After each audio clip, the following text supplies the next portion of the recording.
Hello and welcome to yet another exciting episode of Luxury and Creativity with Dr. N. This is an appetizing episode unlike any other. We're diving deep into the world where creativity and luxury meet, the art of fine dining. I'm Dr. Nermeen, and today I'm thrilled to introduce you to a truly unique guest, Ilya Evdokimov, a chef de cuisine at 2 Michelin-starred restaurants, Stay by Yannick Alléno. And currently resident at prestigious One&Only resorts, Ilya brings a wealth of experience from his time at the Four Seasons resorts and hotels. With a rich background in elevating culinary excellence under the guidance of the renowned Yannick Alléno, he's here to share his insights on the intersection of heritage, creativity, and luxury fine dining experiences. Enjoy the episode. Hi, Ilya. Welcome to the show, and thank you so much for making the time to come and join me today. So why don't you start by telling us about yourself and where you work? Hi, my name is Ilya. I'm a chef de cuisine at Stay by Yannick Alléno. So I arrived here to Dubai 3 years ago. I started to work as a sous chef in this restaurant. So in 2021, we started together with Renaud Dutel, who was a previous chef de cuisine at Stay.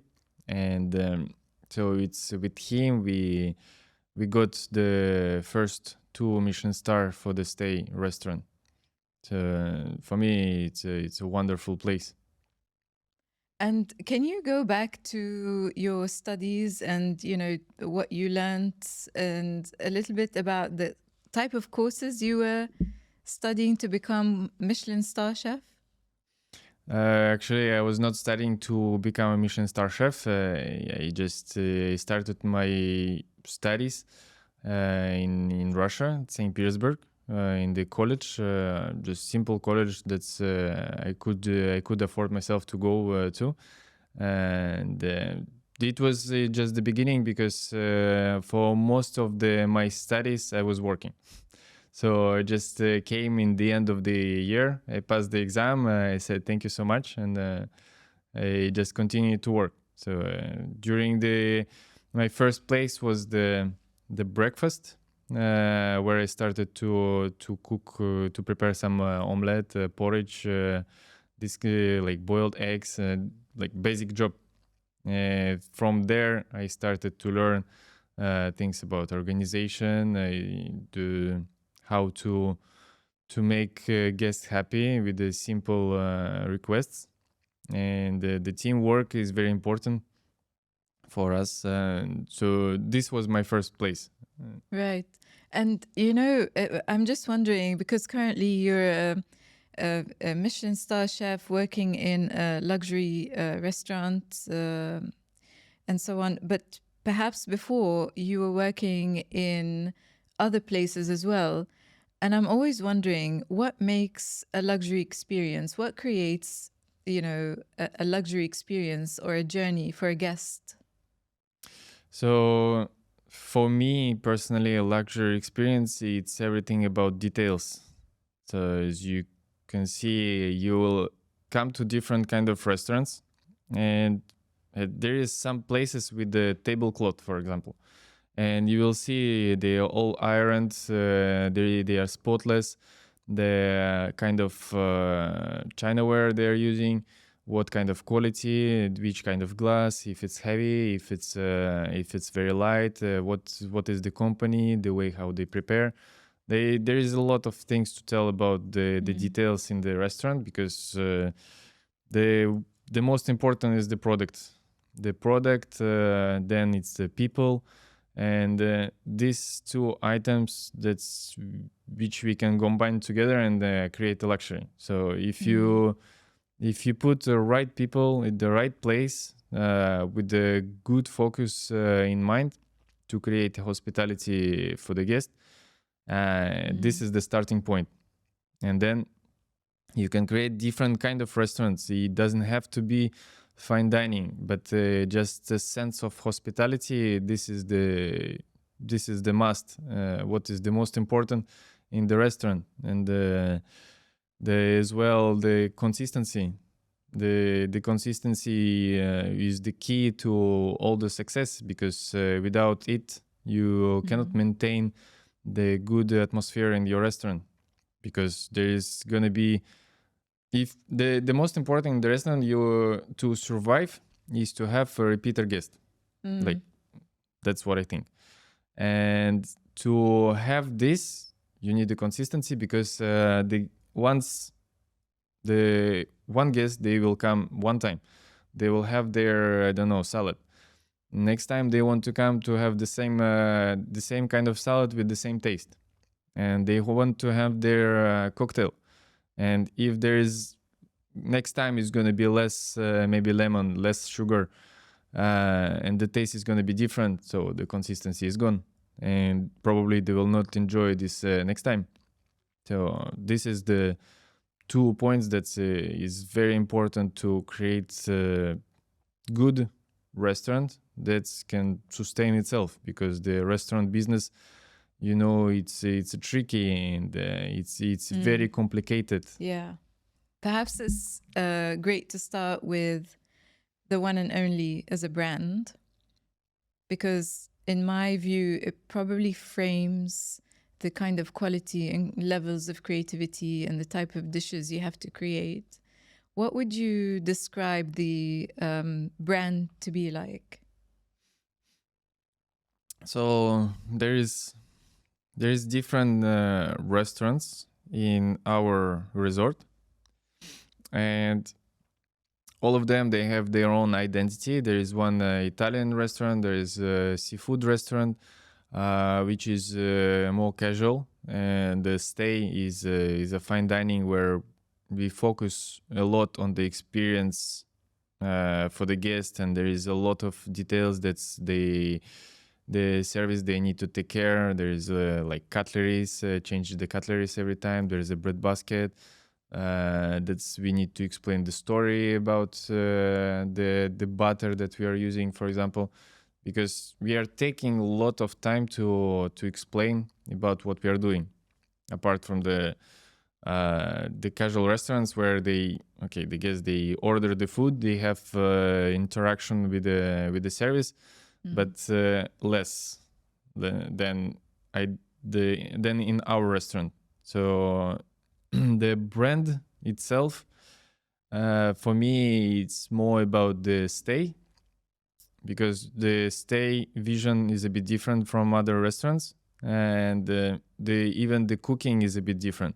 So for us, the product itself, we have to source for the best ingredient that we can find.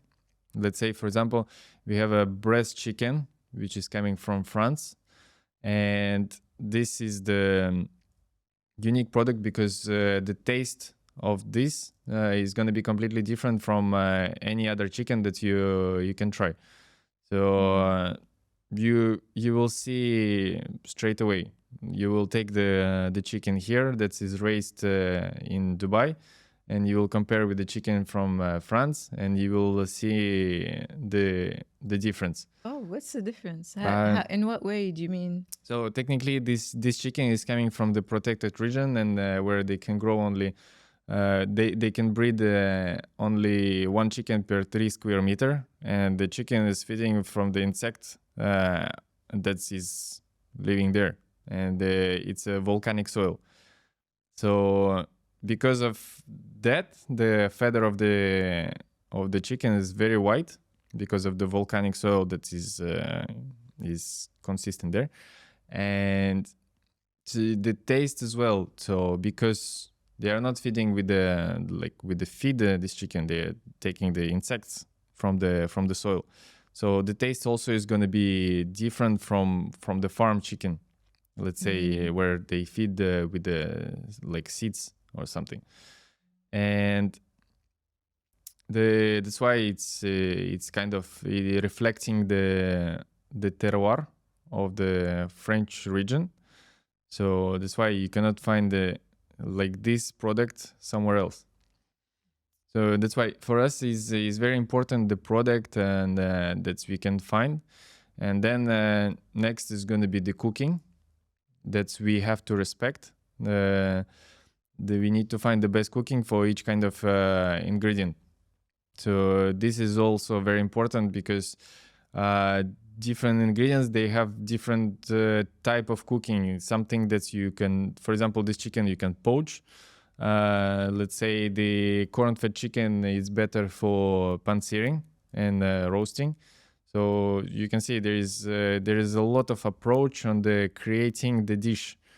And then after that, we just need to respect the seasoning.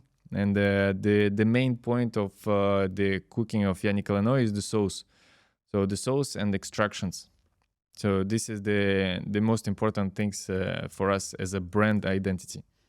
So you make everything in-house in terms of growing the herbs and so on? No, we are not growing the herbs. We are using the farms. Let's say some of the herbs we can find in the farm in Dubai. So we try to use the local ingredients. So there is the like mouron des oiseaux. Before we used to buy this from France, but the season is changing, and this kind of herb they figure out how to grow here in Dubai. There is some very nice, interesting farms which already started even to use soil to grow their product. So I think there is good potential for the Dubai local farming, but it will take time. So I was going to mention this later, but since you discussed or you touched upon sourcing products or sourcing ingredients globally to find the best ingredients for your dishes, such as the chicken from areas in France and so on. Where does sustainability come into that? I mean, you factor in sustainability, quality of the ingredients on one hand. So can you tell us a little bit about that?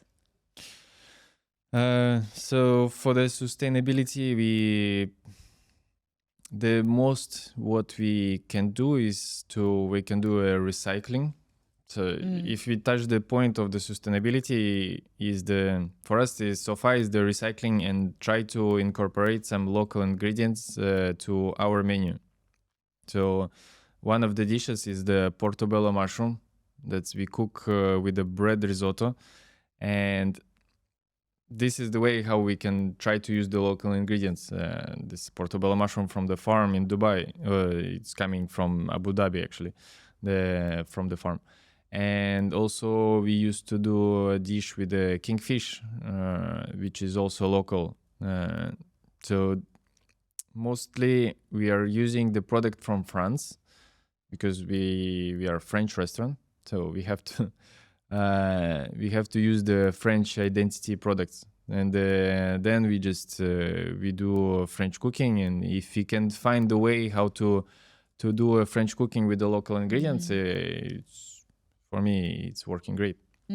So you kind of compensate sustainability in other areas, perhaps, while also maintaining excellence, I would say, in sourcing ingredients, because that's probably one of your priorities as a luxury French restaurant, excellence in ingredients and so on. Yeah, the ingredients is super important. And the only problem that's in Dubai, there's no soil. And the heat during the summer is too much, so that's why it's difficult to get a lot of local products. So simple ingredients, yes, of course, we can find here in Dubai. But what is difficult here in Dubai, there is no great product, and the culture as well. Like you can see like the sourcing of the fish in France and the sourcing of the fish here is also different. Because they catch the fish during the summer, they put this on the boat. It's super hot. The fish is suffocating, and it's already it's difficult to get the great quality here. And the way as well, You can find in some places line caught fish. Here it's gonna be by net. The fish is gonna be caught, and so that's why the culture here need to develop. And at some point, this is the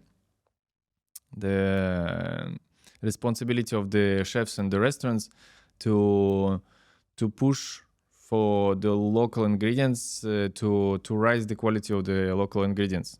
Like this, by creating demand for the high quality local ingredients. I think in this way the industry can grow as well. So that's why this is kind of responsibility of the chefs and the restaurants. Yeah. So where does creativity come in? Because obviously you as a chef are quite confined to what, so who designs the menu? Who designs the dishes on the menu? So in Stay, we are doing mostly a set menu, and the set menu it consists of first a canapé, then it's coming a bread basket. After that is amuse-bouche. This is the 3 items that we are giving from our side. It's not part of the, let's say, what the guests they are paying for. So then it's starting the menu itself. We start with the starter, which should be something light, and the taste, the strength of the taste need to elevate to the main course. So the main course is playing the main role of the set menu. So by choosing the main course, we need to figure out what kind of dishes we will put before. Because if you have something which is going to be very strong in the flavor profile, and after you don't feel the next dish is going to be more elevated in the strength, and so your menu will go down in the taste. So that's how we are thinking on creating the menu. So every dish need to be a bit higher in the taste. So this is the one way of creating the menu, and also we have to use the different kind of ingredients and something out of the season. So let's say right now there is white truffle. So there is some of the dishes of the white truffle that we can put in the menu.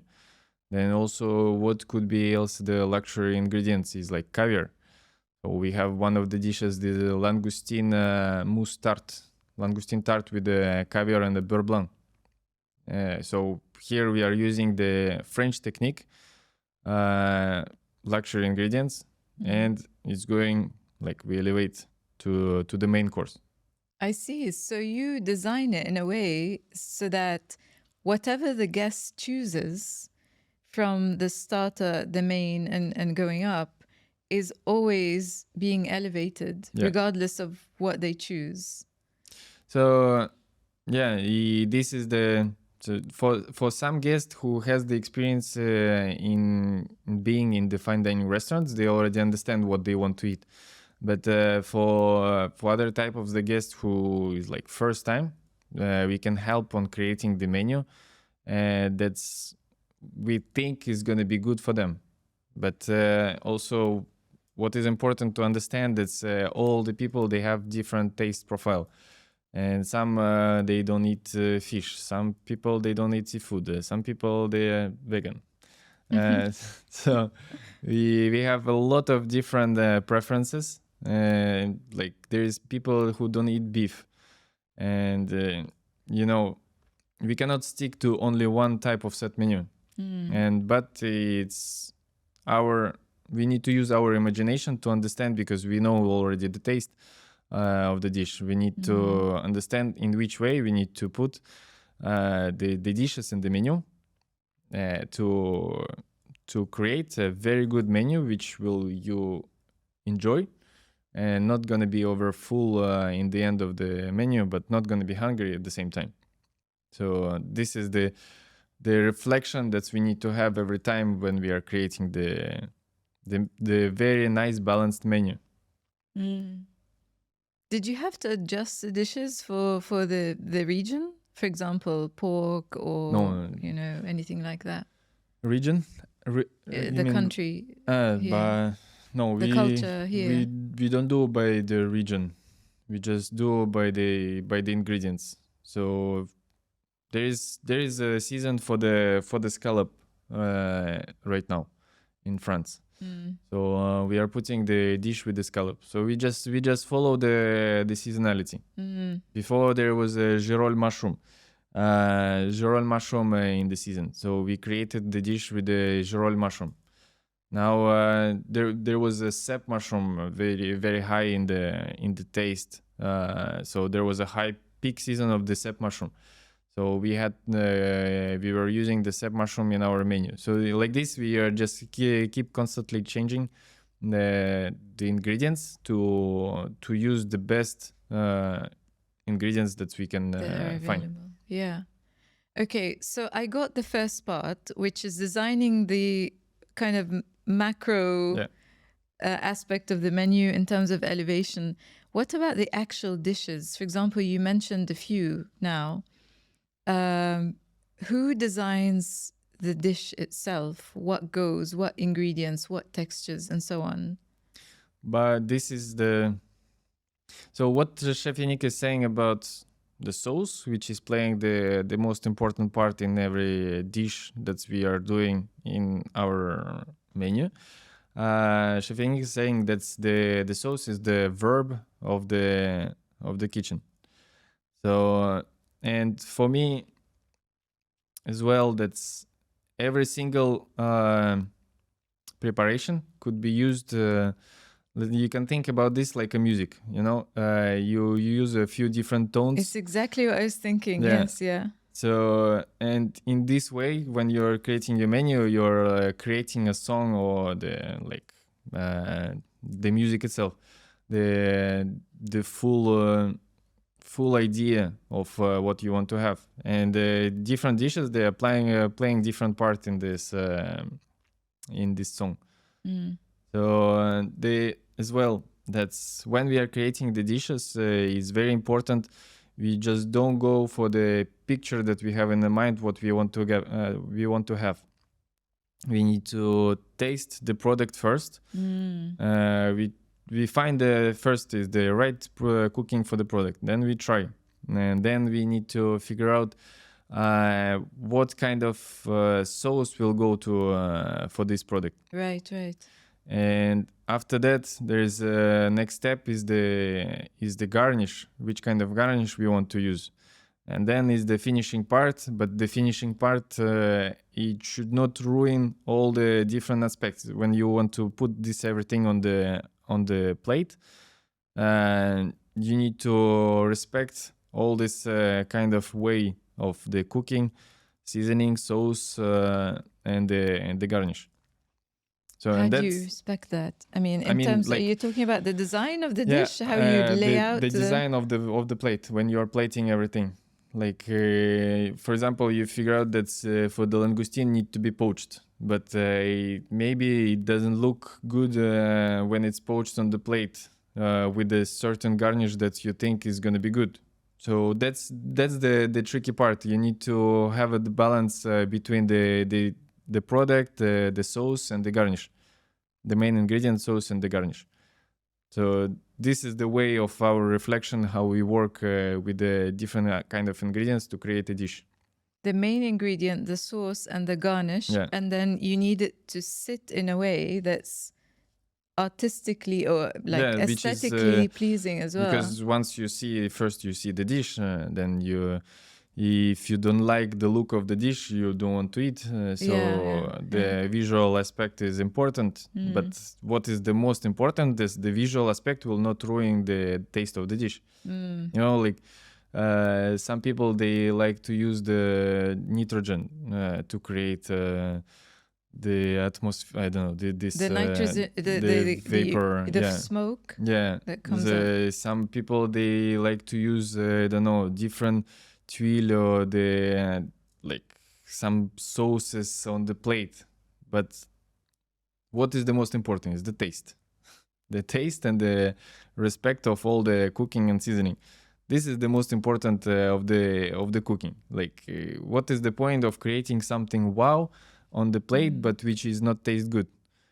So the cooking no need to be complicated, no need to be something like a piece of art that you don't want to touch. The cooking, the food is to eat, to have a pleasure of eating. So if you create something which is look fabulous but doesn't have good taste, it doesn't make sense. Absolutely. You know, I didn't know there's that much art and work and science going into it. Because it's science, right? For me, it's more like craftsmanship. You know, you're creating every day, because we are not just, we paint one time. We create this dish every day. And for the guys, for the team who is working behind the stove, because it's them who is cooking all the food for all the guests who is coming in the restaurant. And for them, it's like a craftsmanship. You cook one time good. Next time you need to be as well good, but maybe better. And after, when you're doing this 50 times, you already understand the how much time it will take to make it perfect. And as well, there's a what is the interesting part in the cooking as well. Once you cook something, they need to take rest, because the temperature is continuing to travel inside. So you don't just cook until it's done. You need to remove it before it's done, because the cooking is continuing after you stop your actual process. Like you put on the grill a steak, for example. You cook for 5 minutes, and then you need to remove a bit in advance, because the temperature from the surface will continue to travel inside to continue the cooking. So this is also the process, but this takes the experience to understand. And even sometimes by just the look. Right now we started to use the pigeon. So before we never had the pigeon in the menu. And even just by the look, how it's cooked, you already start to understand what is the doneness of the meat inside. So that's taking the experience to have this feeling of the cooking. Fascinating. Wow. So what role does innovation play in all this? In our cooking, we are using the book of Escoffier, Le Guide Culinaire. And this is our kind of Bible from where we start. So because Escoffier himself, he was living 100 years ago, and he was the chef of the king. And so he already figured out this time to create a book to codify all the sauces, all the cooking that's already happening in France. And that's what helped French cooking to become global. So with this codification of the sauces that he put in the book, mother sauces, that's from where you derive different kind of other sauces. So there is tomato sauce, the bechamel, there is emulsions, there is this kind of way of having something to create something basic on what you can start to build. And before, they already had a certain level of the science. So he understood already the law of the diffusion. So the way how the flavor is traveling from the ingredients to the liquid during the heat treatment. So at this point of time, there was already a level of science involved in the cooking. And then also they had a certain amount of equipment. So they did not have all these blenders and and some Like, other electrical parts of the equipment that we have right now in the kitchen. Yeah. So before to make a mousse, they had to pound the flesh in the mortar, and then after they had to pass through the tamis. It was very long process. Right now we have all this amazing equipment that's make more precise process for us. So right now we can blend the langoustine and we pass through the tamis, which is kind of sieve, the steel sieve, to make a very fine mixture. And before they did not have this kind of equipment. And more and more we live, there is different precision cooking methods. Like there is a thermometer that we can insert inside and cooking at a certain temperature. And let's say the egg, before they did not have this precision temperature measurement. And right now you can cook the egg at 65 in the specific equipment. And you have a certain texture of the egg. You cook this at 68 and it's going to be different. You cook this at 62, it's going to be as well different cooking. And it's everything for you to use in a different way. So all this helps us to be more precise in what we want to achieve.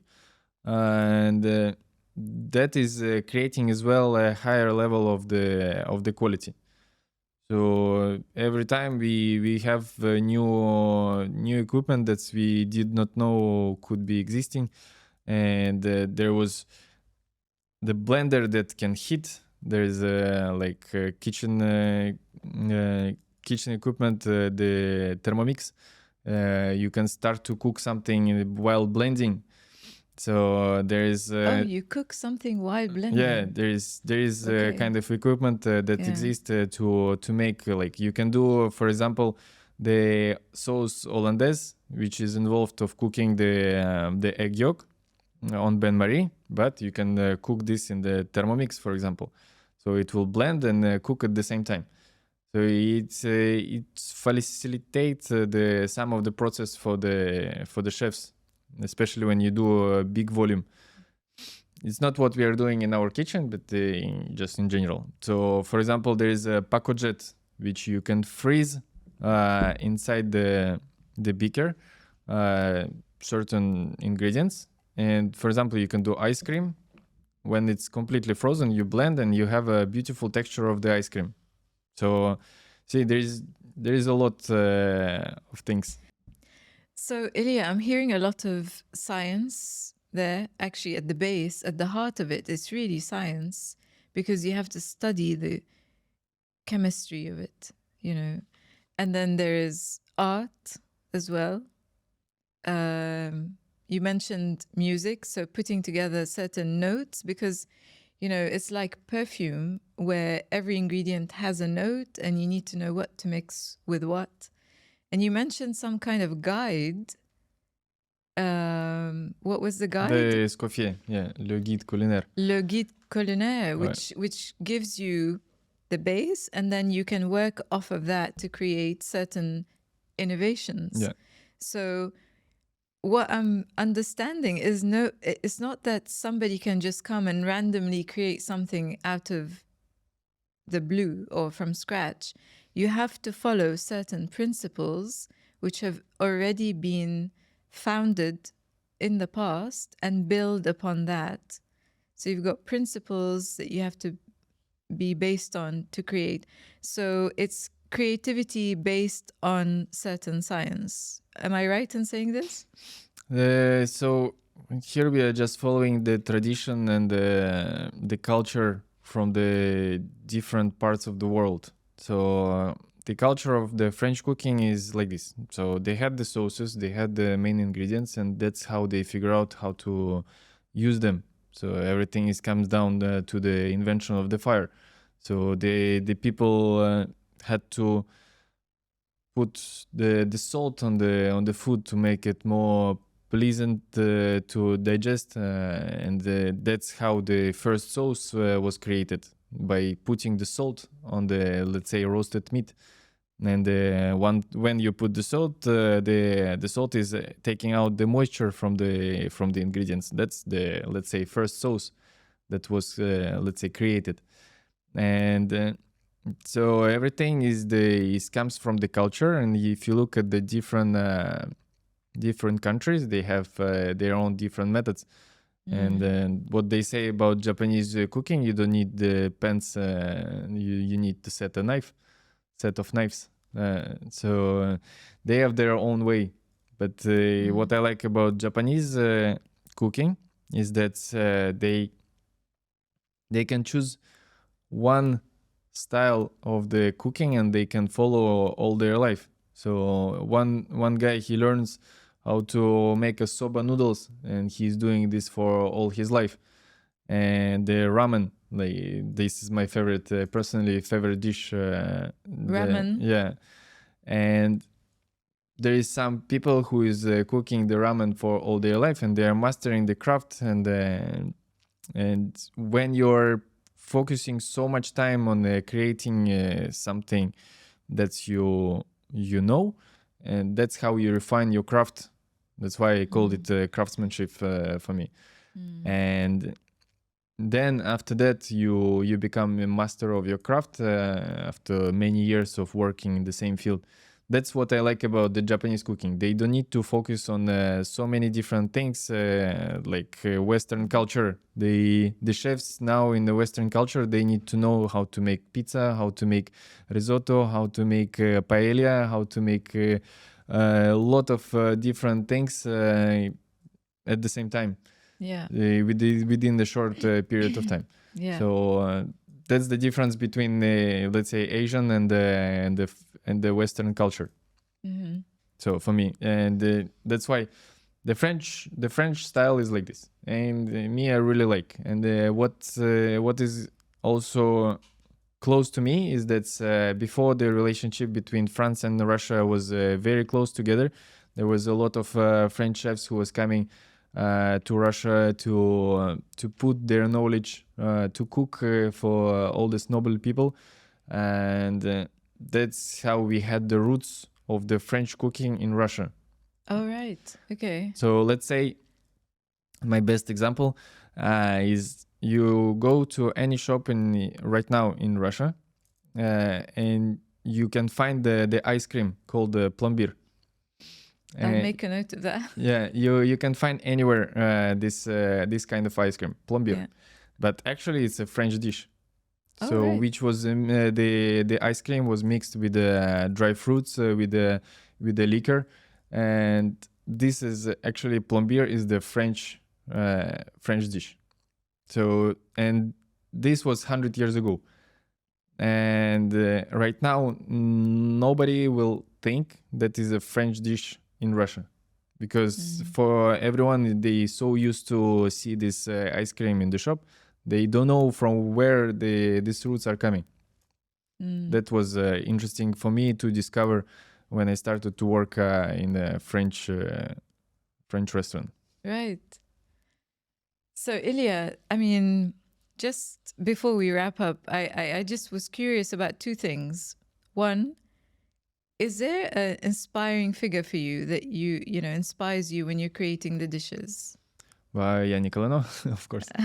So because if you think at the person who is putting so much effort on on creating the modern French cooking, because what he is using is the extractions. So extractions is the kind of liquid that we can obtain from cooking different ingredients at the low temperature for extended period of time. And these extractions, let's say we can use a celery extraction, we can mix with the mushroom extraction, and by combining these two ingredients, you can create your own sauce, which is gonna be very strong in the taste, but not heavy at the same time. So that's what Chef Yannick is called modern sauce for him. That's how he's bringing back the idea of using the sauce in the kitchen, because the French sauces at some point they started to be considered heavy, because before there was a technique of using the roux, is the mixture of the flour and the butter to stick the sauce to make them let's say more thick. Right. To thicken the sauce. Thickener, Yeah. yes. Okay, so Yannick actually came up with this new technique. He So, added this knowledge to... This is his way of creating the sauce to use the extractions. Okay, so the second question is, I always wonder, I see chefs, I observe sometimes when the kitchen's open, how the atmosphere is, and it's very stressful. It's almost like being on a trading floor with traders, So what makes an excellent chef? What qualities? To be mental a bit. Because you cannot put so much effort in something that you don't have a lot of passion for it. So you said mentally? Yeah, mentally unstable. No, yeah, I mean like, to be mental, okay. Yeah, okay. to be because if you want to do the kind of job that the chefs they are doing, you need to have a lot of passion for it. And for me, it's also the same for any kind of vocation. So Right. if you want to be a film director, for me, I don't see myself as a film director. And some people, they really enjoy of creating videos and this kind of job. And so you really need to have a lot of passion to do, and you need to love what you do. Otherwise, there is no point. If you don't love the cooking and eating, it's very difficult to advance in your career if you don't have the passion and the love for it. And because sometimes you're working 14, 15, 16 hours, and that's where you need to have the discipline and passion. Otherwise, next day you will say, "But no, I don't want to continue it." Yeah. So at your restaurant, which is the best dessert? Dessert. We have a truffle fuseau right now. This dessert is the celebration of the white truffle season. So it's a white chocolate with a crispy tuile, and inside there's a Breton sablé with a truffle ice cream and a lemon confit. So it's a very light, refreshing dish, but rich with the truffle taste. It's not everywhere you can find the white truffle and the chocolate dish. Yeah, it starts to be common at some point, but it's not the most common combination that you will find in the restaurant, I would say. Well, Ilya, on this delicious note, I want to thank you so much for joining me today and just sharing a wealth of knowledge on something that's not very well understood. I'd like to thank you and also thank the One&Only for allowing this. Thank you. Thank you for inviting. It was a pleasure to speak and to have a more exposure to our restaurant, because for us it's very important to speak about our product, what we are selling, because we love what we do. So that's why. It really shows. It comes through, and I'm sure our audience will notice the same.